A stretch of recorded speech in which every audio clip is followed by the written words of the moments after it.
Këshilli Mbikëqyrës i Bankës së Shqipërisë ka vendosur sot të mbajë të pandryshuar normën bazë të interesit në nivelin 2.5%, duke sinjalizuar një qasje të kujdesshme ndaj zhvillimeve ekonomike në vend dhe në tregjet ndërkombëtare.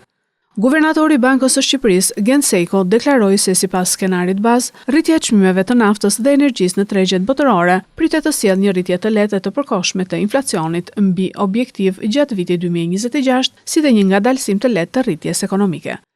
Bazuar në informacionin e disponuar, parashikimet e skenarit bazë sugjerojnë se rritja e çmimeve të naftës dhe të energjisë në tregjet botërore do të shkaktojë një rritje të lehtë dhe të përkohshme të inflacionit mbi objektiv gjatë vitit 2026, si dhe një ngadalësim margjinal të ritmit të rritjes ekonomike në vend. Ky parashikim faktorizon trendet pozitive të zhvillimit të ekonomisë shqiptare, treguesit e përmirësuar të stabilitetit ekonomik dhe financiar, pritjet për përfundim relativisht të shpejt të konfliktit në lindjen e mesme, si dhe hapësirat e shtuara të reagimit të politikave tona makroekonomike.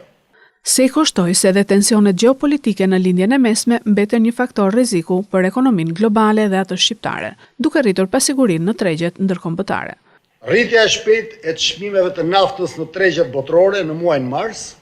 dha menjëherë ndikimin e saj në inflacionin e këtij muaji,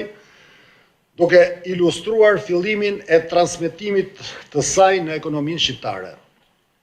Në këto rrethana, Këshilli Mbikëqyrës i Bankës së Shqipërisë vendosi të fajë të pandryshuar qëndrimin e politikës monetare, duke mbetur vigjilent ndaj zhvillimeve në tregjet botërore dhe ndikimit të tyre në ekonominë shqiptare.